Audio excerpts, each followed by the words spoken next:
Before we begin tonight, I want you to take a moment. Look at where you are right now. Notice what time it is. Leave me a comment below telling me your location and the time there. And if you're settling in to hear this story with me, please hit that subscribe button and give this video a like. It helps others discover these cases that deserve to be told. Tonight, I'm going to tell you about a 21-month-old boy who disappeared from outside a Greek farmhouse one summer afternoon in 1991. A case that would span 3 decades, hundreds of reported sightings, excavations for buried remains, and a mother who never stopped searching. A mystery that remains unsolved. This is the story of Ben Needham, Kos. It's a Greek island in the Aegean Sea, part of the Dodecanese group of islands near the Turkish coast. In 1991, Kos was already a popular tourist destination, known for its beaches, ancient ruins, and warm Mediterranean climate. But it also had quieter areas, rural villages where Greeks lived traditional lives away from the tourist resorts. Ben Needham was born on October 29, 1989, in Sheffield, England. He was the son of Carrie Needham, then 19 years old. Ben's early life was typical of a toddler, filled with the discoveries and developments that come with those first years. In 1991, Carrie's parents, Eddie and Christine Needham, made a decision that would change their family's life forever. They decided to move to Kos. They'd purchased a farmhouse in the village of Iraklis, near Kos town, that needed extensive renovation. The plan was to turn it into a home they could live in, perhaps eventually a property they could rent to tourists. The move offered opportunities. A new life in the Greek sunshine. Escape from the cold and rain of northern England. A fresh start. Carrie and Ben went with them. Carrie found work at a local hotel, using her wages to help support the family while her parents worked on renovating the farmhouse. It wasn't easy work, the renovation. The property needed substantial repairs. But Eddie and Christine were determined, and they had help from local workers. By July 1991, the family had been on Kos for several months.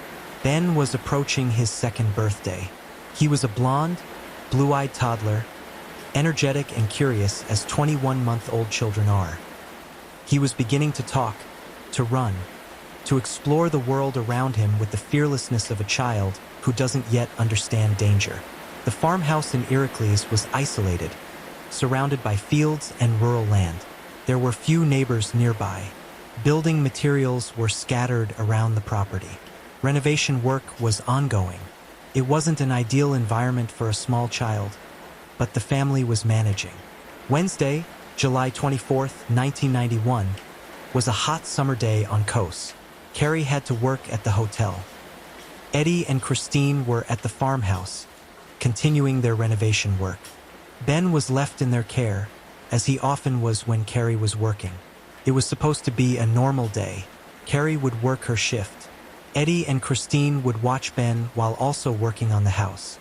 The toddler would play in the yard, supervised by his grandparents. But that afternoon, in a span of minutes that no one can fully account for, Ben Needham disappeared. The exact timeline of Ben's disappearance has never been completely clear. What is known is that on the afternoon of July 24, 1991, Ben was playing outside the farmhouse while his grandparents were nearby, having lunch and working on renovations. Around 2:30 p.m., Eddie and Christine realized Ben wasn't where they'd last seen him. The farmhouse yard was small, enclosed. A 21-month-old couldn't have gone far. They called for him. They searched the immediate area. Ben was gone. At first, there was confusion more than panic. Perhaps Ben had wandered into the house. Perhaps he was hiding, playing a game. Perhaps Carrie's brother, who was also on Kos, had taken Ben for a ride on his moped without telling anyone. But as minutes became an hour, as the searches became more frantic, as it became clear that Ben hadn't just wandered into another room or wasn't with his uncle, the terrible reality set in. Ben had vanished. The Greek police were called. Officers arrived at the farmhouse and began an immediate search of the surrounding area. The fields, the nearby roads, any place a toddler might have walked to, they found nothing. No sign of Ben. No footprints leading away from the property. No witnesses who'd seen him wandering. Nothing. Carrie was contacted at work and rushed back to the farmhouse. She arrived to find police searching, her parents distraught, and her son simply gone. The hours that followed were a blur of activity and growing dread. More police arrived. Search dogs were brought in. Neighbors were questioned. Had anyone seen anything? Had anyone noticed a vehicle in the area? Had anyone heard a child crying? One piece of information did emerge. Witnesses reported seeing a white Suzuki vehicle parked near the farmhouse around the time Ben disappeared. 3 people had been in the vehicle, a woman in the back seat and 2 men in the front. But the vehicle had left before anyone thought to note the license plate or get a better description of the occupants. Was this significant? Had Ben been taken by someone in that vehicle? By nightfall on July 24, 1991, Ben Needham had been missing for hours. The Greek police were treating it as a possible abduction. A 21-month-old doesn't vanish without a trace unless someone has taken him. In the days immediately following Ben's disappearance, the search intensified. Greek police, aided by British authorities, conducted extensive searches of Kos. The island isn't large, only about 40 kilometers long and 8 kilometers wide at its widest point. If Ben was still on Kos, surely he could be found. Search teams combed through fields, forests, and beaches. Divers searched the waters around the island. Helicopters surveyed from above. Every abandoned building, every cave, every location where a child might be hidden or might have wandered was checked. British and Greek media picked up the story. Ben's photo was circulated widely. His distinctive blonde hair and blue eyes made him easily recognizable. Appeals were made for anyone with information to come forward. 2 days after Ben disappeared, on July 26, 1991, witnesses at the local airport reported seeing a child matching Ben's description with a woman. The child appeared to be being taken off the island, but by the time police followed up, the woman and child were gone. If it had been Ben, the opportunity to recover him had been missed. This sighting, unconfirmed and never followed up successfully, would haunt the investigation for years. Had Ben been taken off Kos within 2 days of his disappearance? Was he on the Greek mainland? In Turkey, just a short distance across the Aegean? Somewhere else entirely? Carrie Needham was devastated. Her son had been taken, she was certain of it. And whoever had taken him had moved quickly to get him off the island before police could stop them. The theory that emerged in those early days was that Ben had been abducted for illegal adoption. In the 1990s, child trafficking for adoption existed, particularly in less developed parts of Europe. Greece had seen cases of children being sold to childless couples desperate for a baby. Ben's young age, his blonde hair and blue eyes, his Western European appearance, all made him potentially valuable in such a market. The theory was that someone had been watching the farmhouse, had seen an opportunity when Ben was unsupervised for a few minutes, and had grabbed him. If this theory was correct, Ben might be alive, raised by adoptive parents who may or may not know he'd been stolen. He could be anywhere in Europe or beyond, living under a different name, speaking a different language with no memory of his biological family. But proving this theory was impossible without evidence, without witnesses, without finding Ben himself. In the months and years following Ben's disappearance, over 300 reported sightings came in. Ben, or boys who looked like him, were spotted across Greece, on multiple islands and on the mainland. Some sightings came from Turkey, others from as far away as Germany and even Australia. Each sighting was investigated. Each one raised hopes in the Needham family that this might be Ben, that finally he'd be found. In December 1995, 4 years after Ben disappeared, a private investigator named Stratos Bakirtzis reported finding a blonde boy, about 6 years old, living with a Romani family in a camp near Salonika, Greece. The boy matched Ben's description. His age was right. He claimed he'd been given to the Romani family because his parents didn't want him. Police took the boy into custody and conducted DNA testing. The results were negative. The boy wasn't Ben. He had a birth certificate, a documented history. His father was in prison. The story was sad but legitimate. This pattern repeated throughout the 1990s and 2000s. A sighting would be reported. The family would hope. Investigators would follow up. DNA tests would be conducted. Each time, the result was the same: not Ben. In 1998, a holidaymaker saw a blonde boy playing on a beach in Rhodes. In 1999, a photograph taken in a Turkish village showed a blonde child who resembled age progression images of Ben. In 2003, Carrie traveled to Kos with Ben's uncle to follow up on new leads. Each false lead was emotionally devastating. The hope, the anticipation, the crushing disappointment when yet another DNA test came back negative. Some of the sightings were undoubtedly genuine mistakes. People who saw a blonde child and, having heard of Ben's case, reported it out of a sincere desire to help.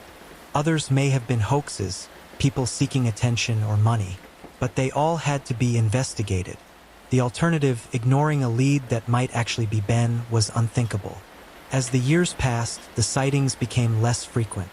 Ben would have been growing up, changing. He wouldn't look like a toddler anymore. By the early 2000s, he'd be a teenager. By 2010, a young man. If he was still alive, if he'd been raised by someone else, would he even know he'd been taken? Would he have any memory of his first 21 months of life? The Needham family never gave up hope that Ben was alive somewhere. Carrie, now growing older, marked every birthday Ben missed, every Christmas without him. She kept his case in the public eye, giving interviews, maintaining a website dedicated to finding him. Then, in 2012, a new theory emerged that would change the entire direction of the investigation.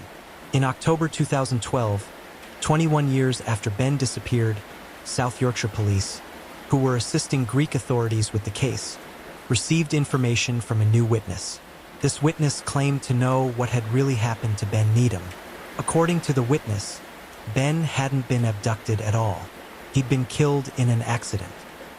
On July 24, 1991, building work had been underway at and near the farmhouse in Iraklis. A man named Konstantinos Barkas had been operating a digger, an excavator used for moving earth and rubble. The witness claimed that Barkas had told him that Ben had been accidentally struck and killed by the digger, and that Barkas had then buried the child's body in the rubble he was moving. This theory was shocking and horrifying, but it had a certain terrible logic. It would explain why Ben had vanished so completely. It would explain why no witnesses had seen an abduction. It would explain why the hundreds of sightings had never led anywhere. If Ben had been accidentally killed and his body buried in construction rubble, he might never be found. Building materials from the farmhouse renovation had been scattered, dumped in various locations. Ben's remains could be anywhere. Konstantinos Barkas had died in 2015, before this theory emerged publicly. He couldn't be questioned. He couldn't confirm or deny the allegation. But the witness's information was specific enough that police took it seriously. In October 2012, a joint operation between South Yorkshire Police and Greek authorities began. They would excavate the area around the farmhouse, searching for Ben's remains. The excavation was extensive. Forensic archaeologists, ground-penetrating radar, cadaver dogs trained to detect human remains. The search focused on areas where rubble from the construction work had been dumped. Carrie Needham, told to prepare for the worst, traveled to Kos to be present during the excavation. After 21 years of believing her son was alive, being raised by someone else, she now had to confront the possibility that he died the day he disappeared. The search lasted weeks. Every piece of rubble was examined. Every area the radar indicated was excavated. The work was painstaking, emotional, watched by media from around the world. One item of particular interest was found: a small yellow dinky toy car, a brand of toy vehicles popular in the early 1990s. Ben had been playing with a toy car the day he disappeared. Could this be it? But no human remains were found. No bones, no clothing, no definitive evidence that Ben had been buried there. In September 2016, police returned to Kos for further excavations. New information had emerged, additional areas that might contain Ben's remains. The yellow dinky car found in 2012 had been tested. There were traces of blood on it. Could the blood be Ben's? DNA testing was conducted, comparing the blood to samples from Ben taken at birth during the routine heel prick test performed on all British newborns. In November 2018, the results came back. The blood on the toy car was not Ben's. This was both disappointing and confusing. The car had been found in an area connected to the construction site. It was the right type of toy, but the blood wasn't Ben's. Detective Inspector John Cousins, leading the British investigation, made a statement that received significant media attention. Despite not finding remains, he believed Ben had died in an accident near the farmhouse. The recovery of the toy car, its location, and the circumstances all pointed toward this conclusion in his professional opinion. But professional opinion isn't the same as proof. Without remains, without definitive evidence, Ben's disappearance remained officially unsolved. Carrie Needham refused to accept that her son was dead. She continued to believe he was alive, raised by someone else, perhaps unaware of his true identity. She pointed to the lack of remains as evidence that Ben hadn't died in an accident. The investigation continued at a lower intensity. Periodically, new leads emerged. In 2021, witness reports claimed an English-speaking child around Ben's age had been found about 600 miles from Kos around the time of his disappearance, taken in and raised by the woman who found him. In 2024, a Danish man came forward claiming to be Ben Needham. He said his grandparents had told him he'd been taken from Kos. He described memories of being hidden, of hearing someone shout "Ben" at him at a market years ago. DNA testing was arranged. Carrie Needham, now 51 years old, prepared once again for results that might finally answer the question of what happened to her son. But as of now, those results have not been made public. The pattern has repeated so many times before. A potential lead, DNA testing, negative results. Today, more than 33 years after Ben Needham disappeared, his case remains unsolved. He has never been found, alive or dead. No one has ever been arrested in connection with his disappearance. The truth of what happened on July 24, 1991, remains unknown. Several theories persist. The accident theory, supported by some investigators, suggests Ben was killed by the digger and his remains were scattered or buried in construction rubble. The lack of found remains doesn't disprove this theory. It simply means the remains haven't been located. The abduction theory, which Carrie Needham maintains, suggests Ben was taken for illegal adoption. If this is true, Ben could be alive today, 35 years old, possibly unaware of his true identity or vaguely aware that something about his childhood doesn't add up. Some investigators believe witnesses on Kos know more than they've said. The witness who claimed Barkas admitted to the accident has refused to speak to police again. Others connected to the construction site have been less than forthcoming. Cultural differences, language barriers, and the passage of time have all made it difficult to get complete cooperation.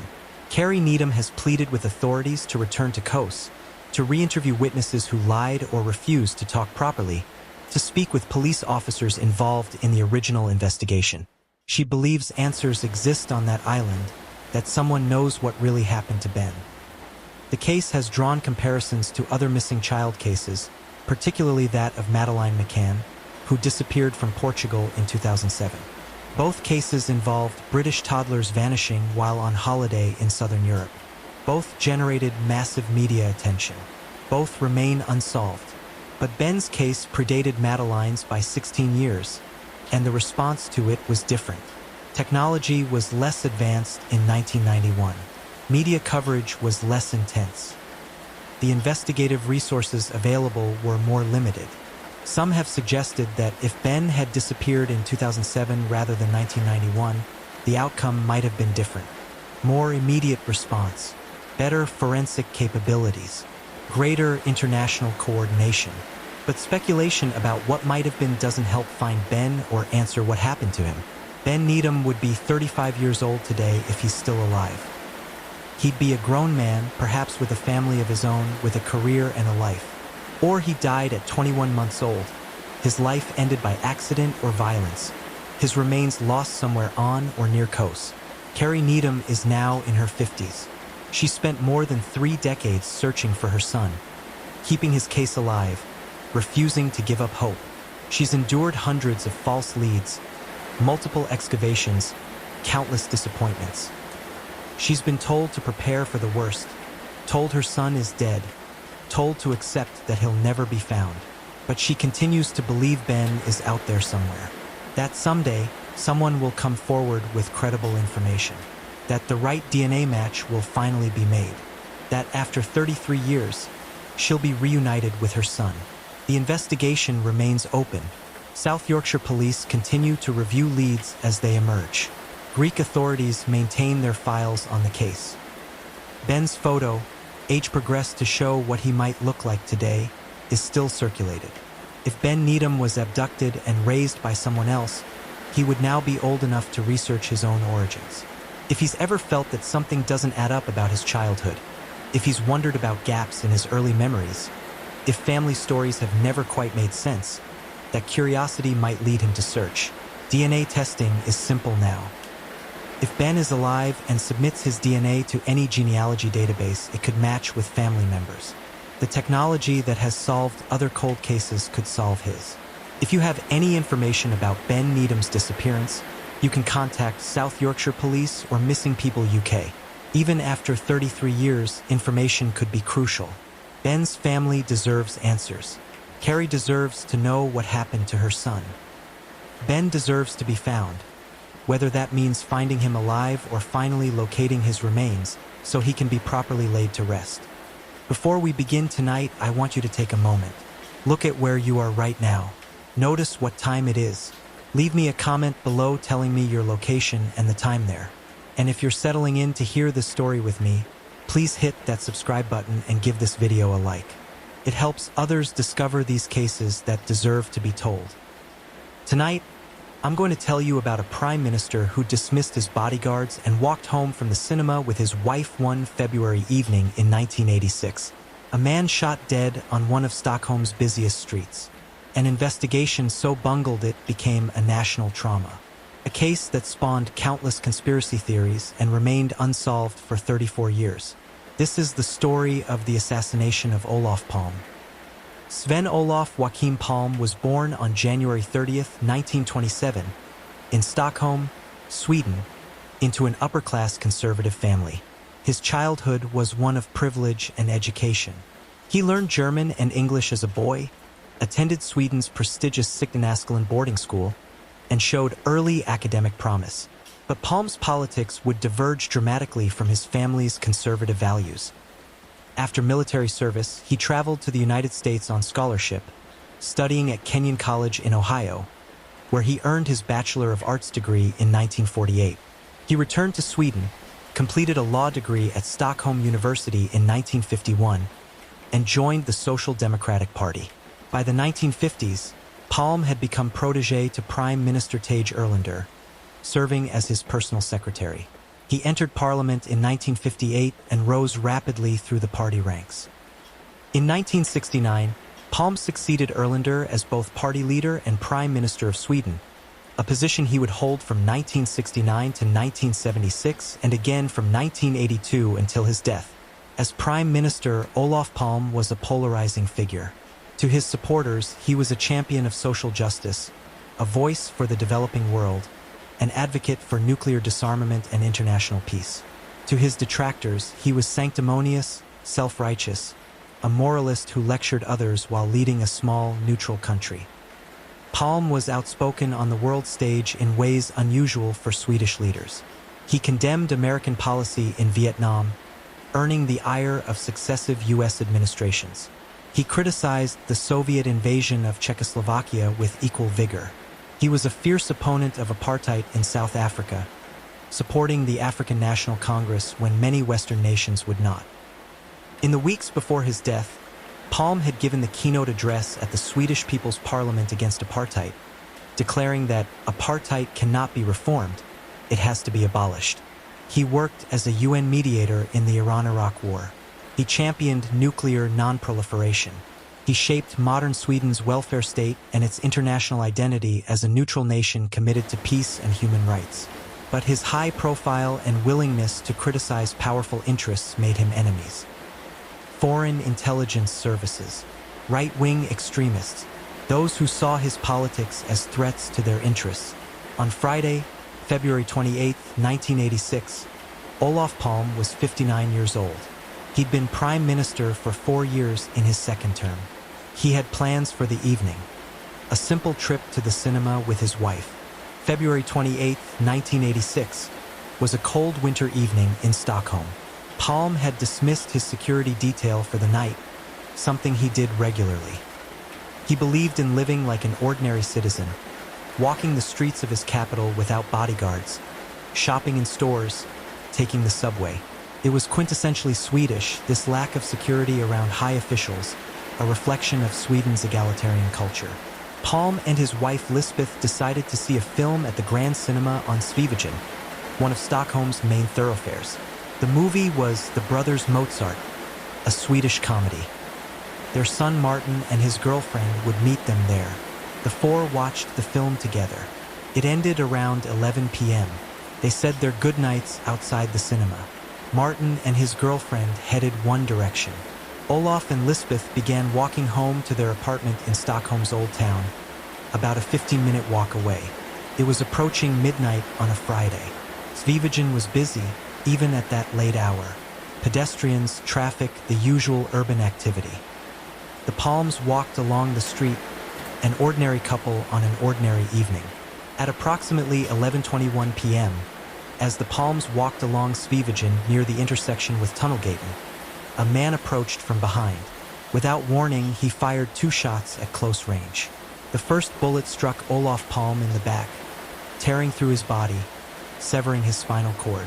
The second shot grazed Lisbeth's back, wounding but not seriously injuring her. Palme fell to the snow-covered pavement. Lisbeth screamed. The gunman fled, running east down Tunnelgaten toward the Momsgårdsgatan area. A passing nurse stopped to help, not initially recognizing the fallen man. She attempted resuscitation. A taxi driver used his radio to call for help. 2 young women in a car nearby came to assist. An ambulance arrived within minutes. Palme was transported to Sabbatsberg Hospital, but the damage was too severe. At 12:06 a.m. on March 1, 1986, Sweden's prime minister was pronounced dead. The first murder of a Swedish national leader since King Gustav III in 1792. An assassination on a busy Stockholm street that no one had prevented, that no one had seen coming. The investigation that followed would become almost as infamous as the crime itself. From the first moments, crucial mistakes were made that would haunt the case for decades. The crime scene was not properly secured. Members of the public walked through the area, laying flowers, obliterating footprints in the snow. The second bullet, the one that had grazed Lisbeth, wasn't found until 2 days later when a passing pedestrian spotted it. Hans Holmer, the Stockholm police commissioner, took charge of the investigation. Within days, he decided on a theory. Kurdish separatists, specifically the PKK, were responsible for Palme's murder. This theory was based on intelligence suggestions, not evidence. Holmer authorized raids on Kurdish communities in Sweden. Dozens of Kurds were questioned. Some were held for extended periods. The Swedish Kurdish community was traumatized by the treatment, and the entire line of investigation yielded nothing. No evidence connected the PKK to Palme's assassination. In 1987, after a year of chasing the Kurdish theory while other leads went unpursued, Holmer was removed from the case in disgrace. His successors fared little better. The investigation had lost crucial momentum in those first months. Conspiracy theories proliferated. Everyone from the CIA to South African intelligence to Chilean fascists to Swedish right-wing extremists was suspected. Some theories had plausibility. Palme had made powerful enemies through his international activism. Other theories were pure speculation, the kind that inevitably surrounds high-profile unsolved crimes. The investigation became a revolving door of theories and suspects.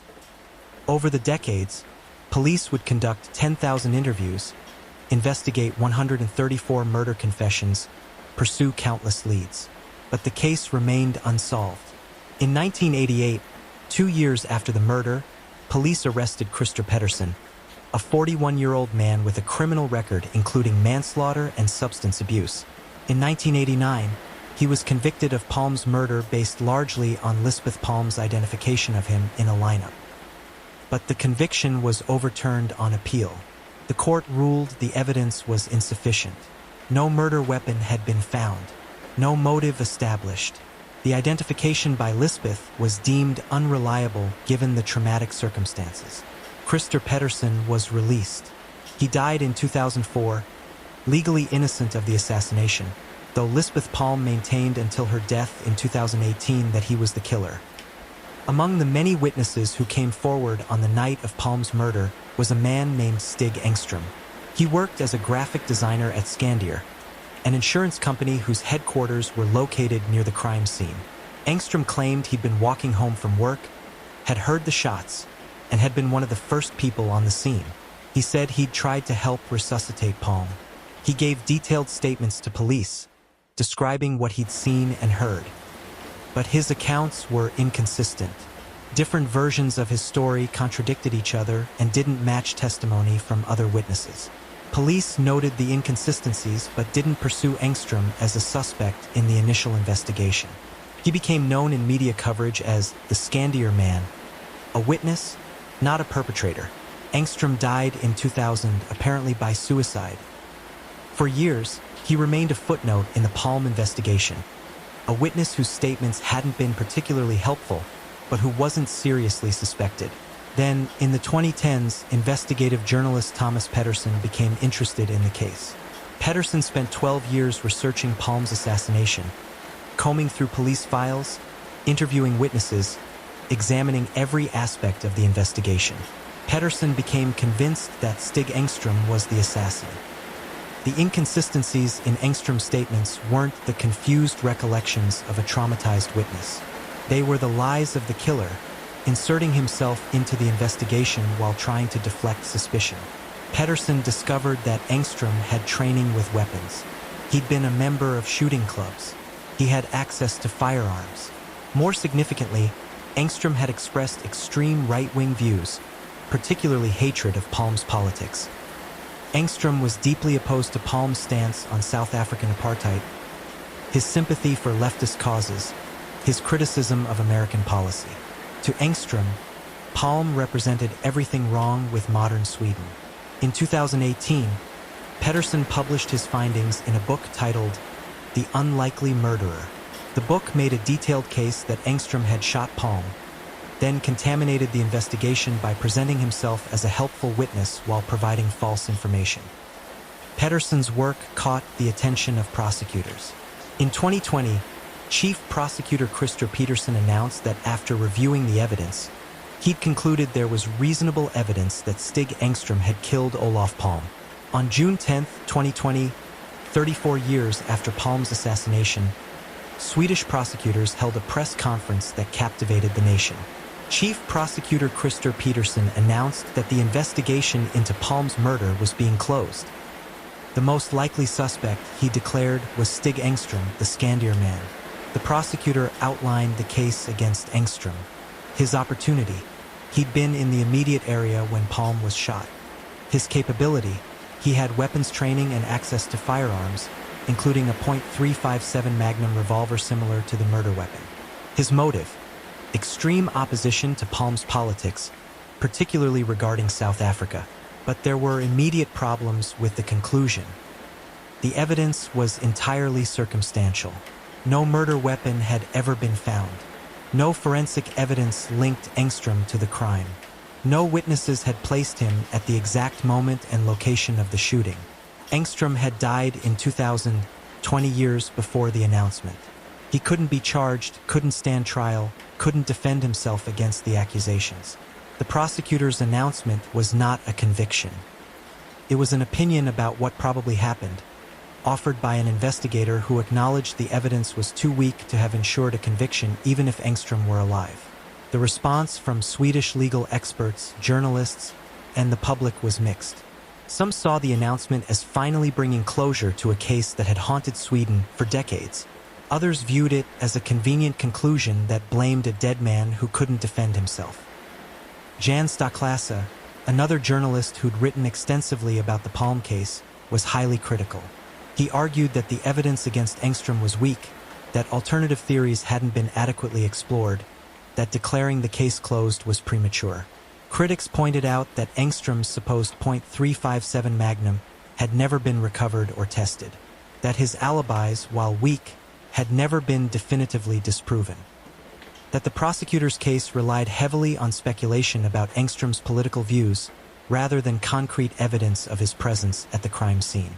The Netflix series The Unlikely Murderer, based on Thomas Pedersen's book, dramatized Engstrom as Palm's killer, but even the series opened with the disclaimer, based on an unsolved crime, acknowledging that Engstrom's guilt had never been legally established. For Palm's family, the 2020 announcement was significant. Martin Palm, who'd last seen his father minutes before the assassination, stated he supported the Scandier man theory. It provided an answer, even if not a completely satisfying one.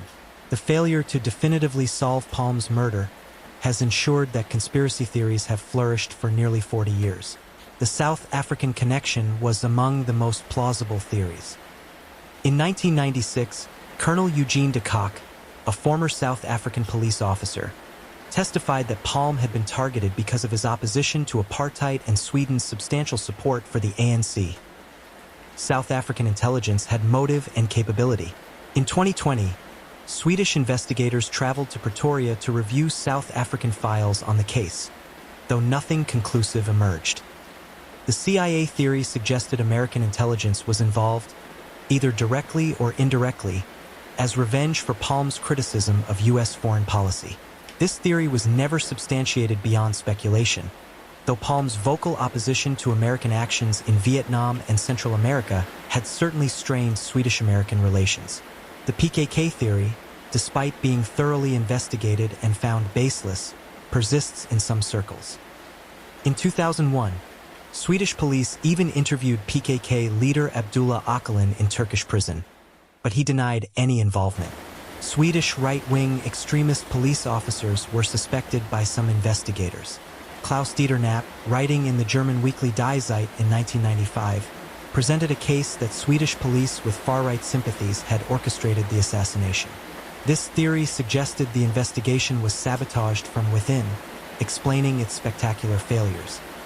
Some theories focused on Palm's role as UN mediator in the Iran-Iraq war. Had he uncovered something that made him dangerous to parties in that conflict? Had his peace efforts threatened interests that preferred the war to continue?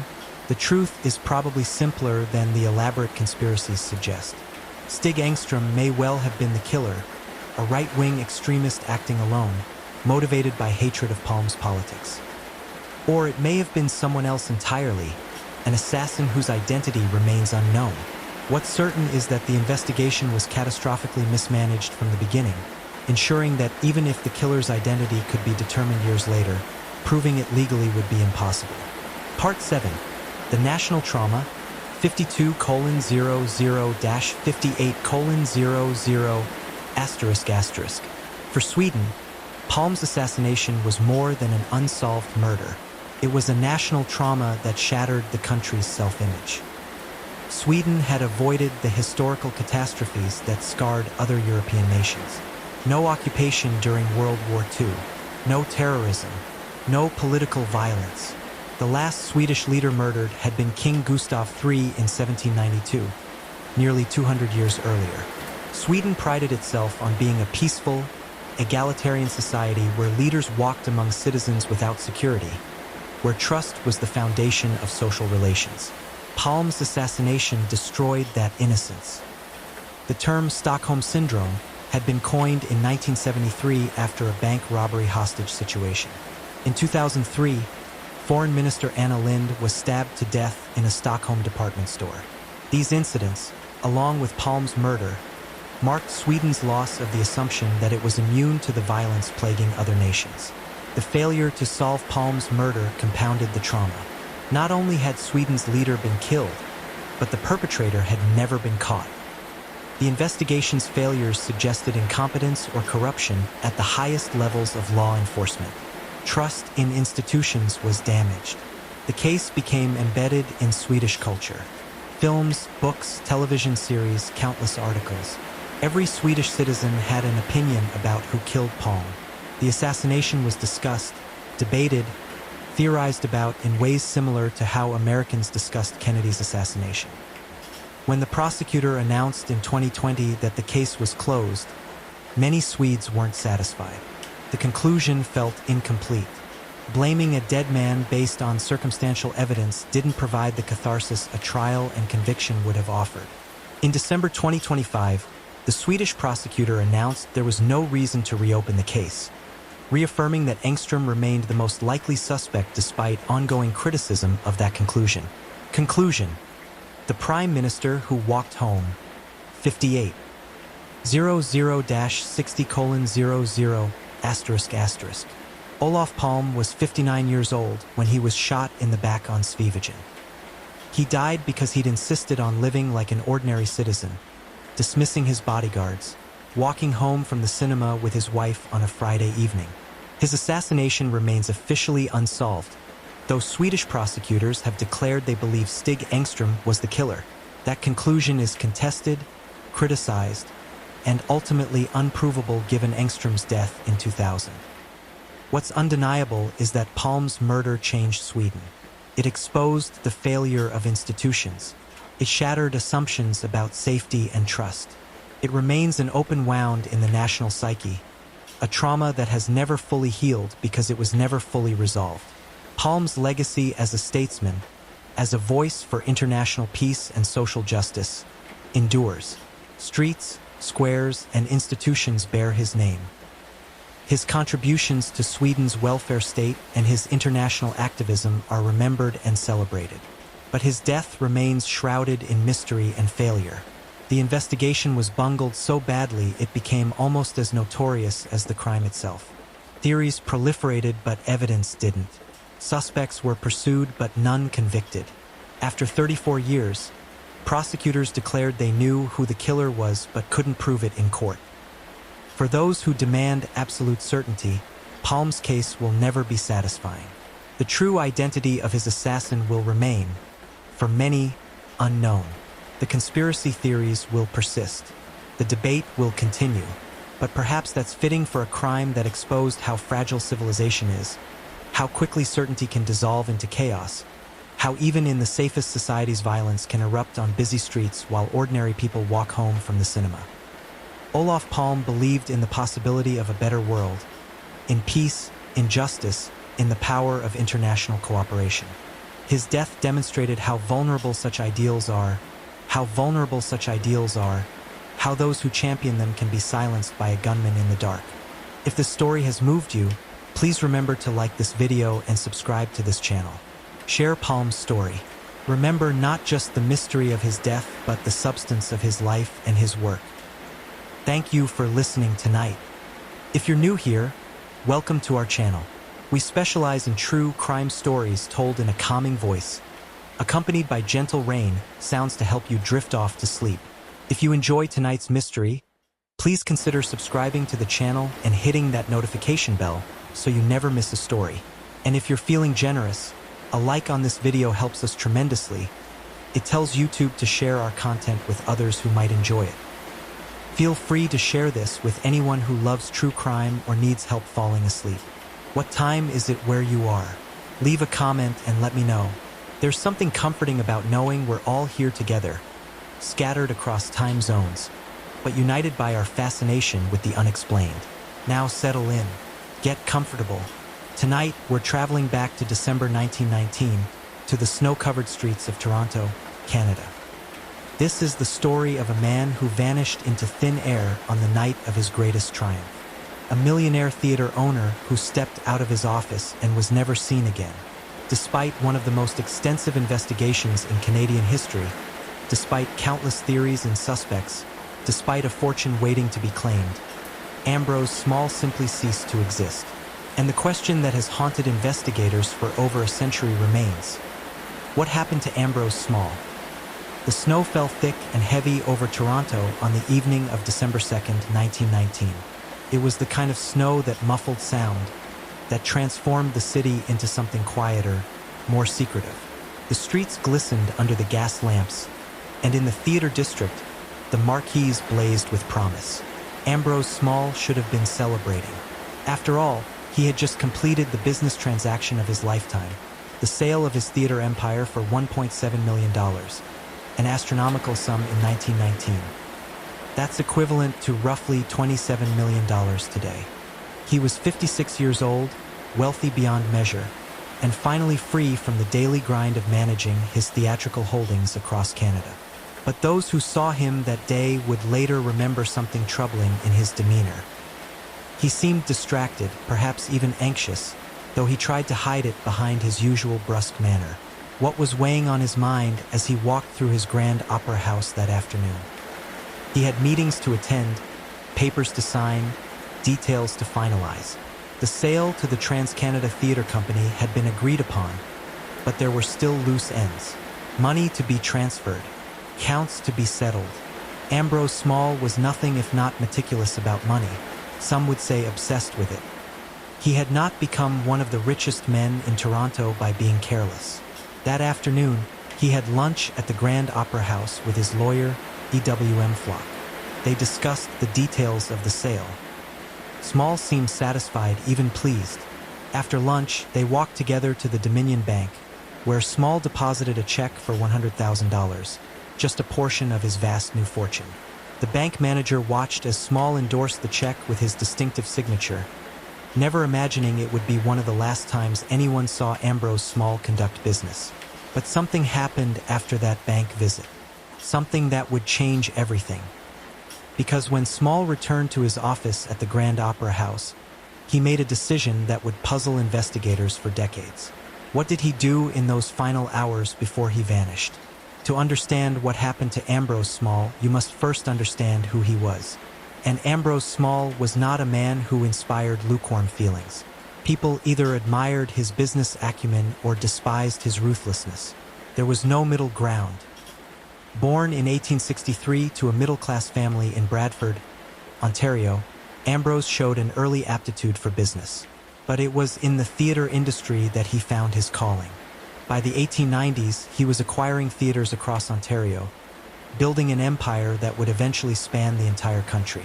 He owned the Grand Opera House in Toronto, the Grand Theatre in London, theaters in Hamilton, Kingston, Peterborough, and beyond. He was known as a hard bargainer, someone who squeezed every penny from his investments. His theaters were profitable, but not because he was generous. Performers complained about his low wages. Employees whispered about his temper. He had a reputation for being difficult, demanding, and utterly uncompromising. His marriage to Teresa Corman in 1902 had been seen by Toronto society as something of a surprise. Teresa came from a wealthy Catholic family, well-educated and cultured.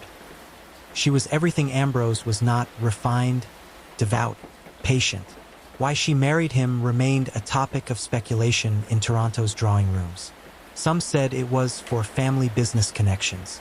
Others suggested that Teresa saw something in Ambrose that others missed, some hidden depth beneath his harsh exterior.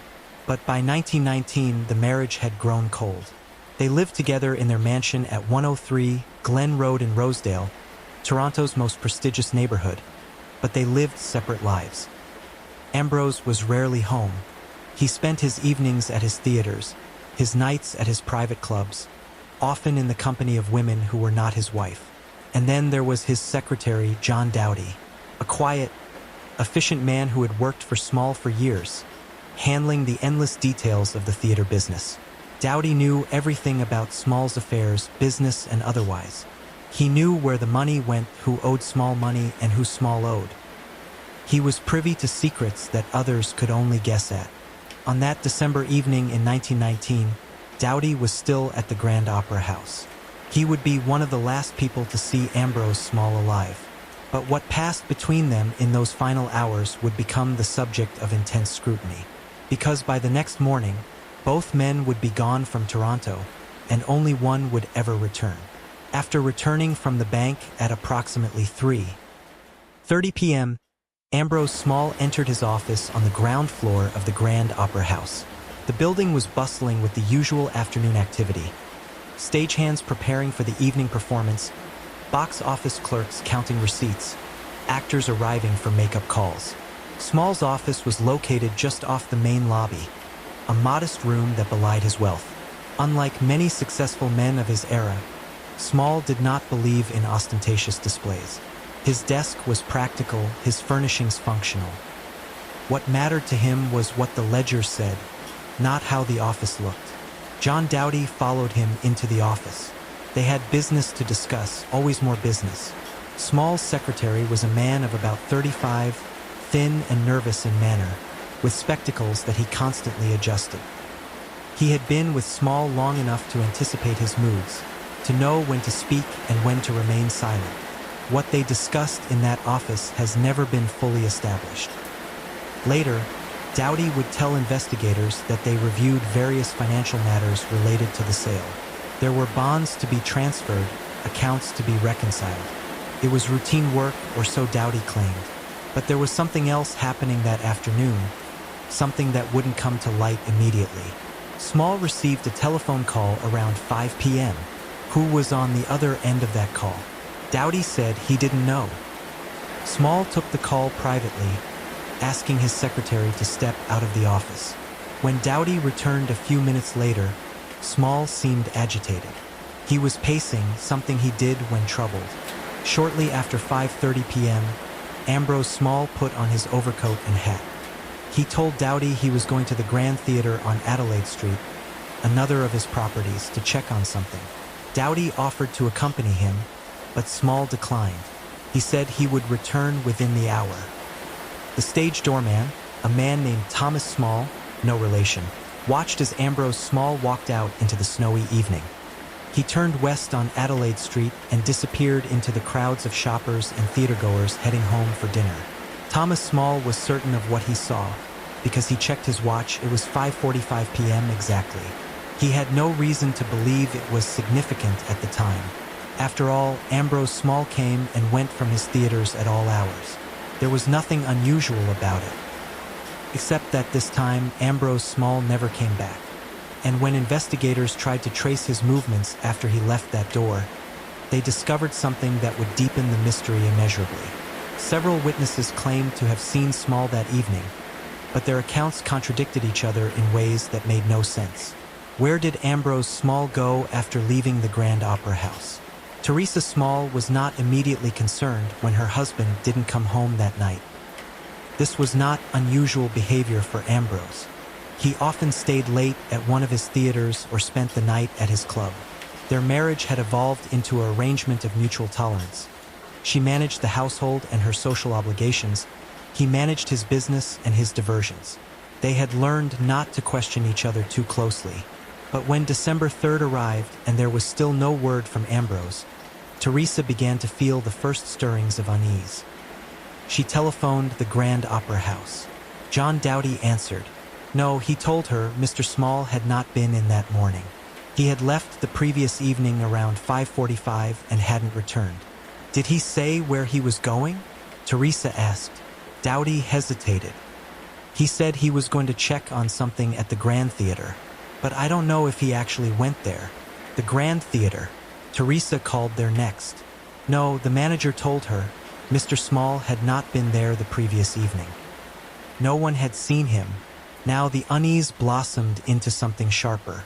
Teresa Small was a pragmatic woman, not given to panic or dramatics, but she knew her husband's habits. Even when he was conducting his various affairs, even when he was gambling at his clubs, he always checked in eventually. He was compulsive about his businesses, about knowing what was happening at each of his theaters. For him to simply vanish without a word to anyone was unthinkable. She called his lawyer EWM Flock. Had he heard from Ambrose? No, Flock said, not since their lunch the previous day. He sounded puzzled. They had just completed a massive sale. Surely Small would want to follow up on the details. Teresa spent December 3rd making calls, checking with anyone who might have seen or heard from her husband, his club, his business associates, the managers of his various theaters. No one had seen him. No one had heard from him. It was as if Ambrose Small had stepped out of the Grand Opera House and stepped out of existence. On the morning of December 4th, Teresa Small did something she would never have done under normal circumstances. She went to the police. Detective Inspector George Kennedy of the Toronto Police received her in his office at City Hall. He listened as she described her husband's disappearance, making notes in his careful hand. When she finished, he looked up at her with an expression she couldn't quite read. "Mrs. Small," he said slowly, "I need to ask you something directly. Is it possible your husband simply left? That he decided to start a new life somewhere else?" Teresa stiffened. "Without his fortune? Without access to his bank accounts? Inspector, my husband just sold his business for $1.7 million. Why would he walk away from that?" It was a fair question. And it was that question that would transform Ambrose Small's disappearance from a missing person case into something far more sinister. Because as Inspector Kennedy began his investigation, he would discover that the money from the sale had never been properly deposited. And John Dowdy, the loyal secretary who knew all of Small's secrets, had also disappeared. Inspector Kennedy was a methodical man, respected throughout the Toronto Police for his thoroughness. He had solved numerous cases through patient investigation and attention to detail. But even he had to admit that the disappearance of Ambrose Small presented unusual challenges from the very beginning. His first action was to visit the Grand Opera House. He interviewed the staff, starting with the stage doorman who had seen Small leave on the evening of December 2nd. The man was certain of the time, 5:45 p.m., and certain of the direction Small had walked, west on Adelaide Street. Kennedy then asked to speak with John Dowdy. That's when he learned something that immediately elevated his concern. Dowdy had not been seen since December 2nd either. He had left the Grand Opera House shortly after Small, telling another employee he was going home. But when Kennedy sent officers to Dowdy's boarding house, the landlady reported that Dowdy had packed a bag and left on December 3rd, saying he was going to visit family. "Did he say which family?" Kennedy asked. "No," the landlady replied, "and I didn't ask. He paid his rent through the month, so I had no reason to question him." This was troubling, very troubling. Kennedy returned to the Grand Opera House and requested access to Small's office and files. What he found there would transform the investigation into something far more complex. The financial records were in disarray. Papers were missing. And most significantly, when Kennedy examined the books related to the theater sale, he discovered significant discrepancies. The sale had been for $1.7 million. Of that, $1 million had been in the form of a check which Small had deposited, or at least part of which he had deposited, on December 2nd. But the bonds that made up the remainder of the sale were missing. Bonds worth $700,000, negotiable and as good as cash if one knew how to handle them properly. John Dowdy, as Small's secretary, would have known exactly how to handle them. Kennedy sat in Small's office, staring at the empty spaces in the filing cabinets, and felt a cold certainty settle over him. This was not a simple disappearance. This was either a theft that had somehow gone terribly wrong or something far worse. But which was it? Had Dowdy stolen the bonds and fled, possibly killing Small to prevent discovery? Or had Small orchestrated his own disappearance, planning to blame Dowdy for the missing money? Or was there a third possibility, something Kennedy hadn't yet considered? He needed to find John Dowdy. That much was clear. Kennedy issued a bulletin to police departments across Canada and the United States. John Dowdy, age 35, thin build, wears spectacles, wanted for questioning in connection with the disappearance of Ambrose Small and the theft of negotiable bonds worth $700,000. The manhunt had begun. But what Kennedy didn't yet know was that finding Dowdy would only deepen the mystery, not solve it. Because when they finally tracked him down, Dowdy would tell a story that explained everything and nothing, that answered questions while raising even more troubling ones. Within days of Teresa Small's report, the disappearance of Ambrose Small became front-page news across Canada. The Toronto newspapers ran sensational headlines, Millionaire theater owner vanishes. Secretary flees with fortune. The story had everything the public craved: wealth, mystery, possible betrayal, and the tantalizing question of whether a prominent man could simply disappear without a trace. Inspector Kennedy assembled a team of detectives and began a systematic investigation. They retraced Small's movements on December 2nd with meticulous care. The lunch with lawyer E.W.M. Flock, confirmed. The visit to the Dominion Bank to deposit the check, confirmed. The return to the Grand Opera House around 3:30 p.m., confirmed. The departure at 5:45 p.m., confirmed by the stage doorman. But after that, the trail became confused. A shopkeeper on Adelaide Street claimed to have seen Small walking west around 6 p.m. A cab driver reported picking up a man matching Small's description near the Grand Theater around 6:30 p.m. and dropping him at Union Station. But the station master at Union Station had no record of Small purchasing a ticket, and none of the railway porters remembered seeing him. Other witnesses came forward with conflicting accounts. A woman claimed to have seen Small entering a restaurant on King Street around 7 p.m. A man insisted he'd seen Small getting into an automobile with two other men near the waterfront. Each lead was investigated. Each lead went nowhere. Kennedy expanded the search to Small's personal life. He interviewed Teresa Small again, this time asking more probing questions about her husband's habits, his associates, his enemies. Teresa was remarkably forthcoming, displaying none of the defensiveness one might expect from a wife whose husband's infidelities were about to become public knowledge. "Inspector," she said during one interview, "I'm not naive about my husband's character. He was not an easy man to live with. He had affairs, I knew about them. He gambled, I knew about that too. He had business rivals who disliked him intensely. But he was not a man who would abandon his fortune. Money was everything to Ambrose. Everything. So if he's missing, it's not by choice." "Can you think of anyone who might have wanted to harm him?" Kennedy asked. Teresa considered this carefully. "Inspector, my husband drove hard bargains. He foreclosed on people who couldn't pay their debts. He evicted tenants. He fired employees without much ceremony. In business, he made many enemies." But murderous enemies? I honestly don't know. Kennedy's team began compiling a list of people who might have had grievances against Small. The list grew disturbingly long. Former business partners who felt cheated, theater managers he'd fired, actors he'd blacklisted, landlords whose properties he'd acquired through foreclosure. Some of these people had made threats against Small, according to witnesses. But threats were one thing. Following through was another. Meanwhile, the search for John Doughty continued.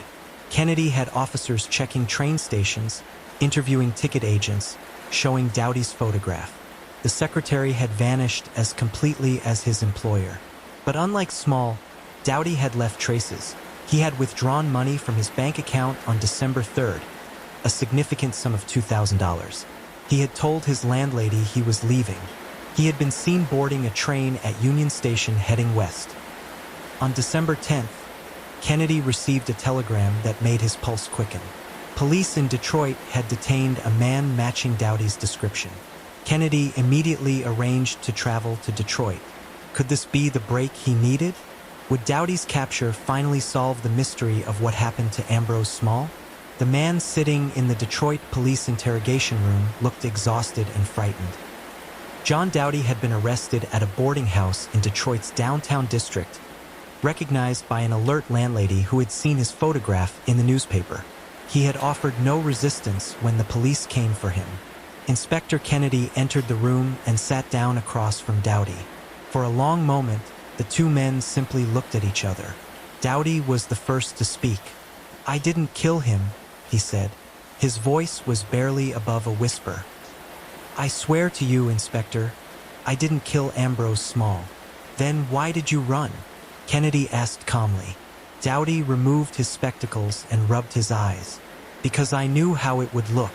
The bonds are missing. Mr. Small is missing. And I'm his secretary. I had access to everything. Who would believe me?" "Why don't you tell me what happened?" Kennedy suggested. "Start from the beginning."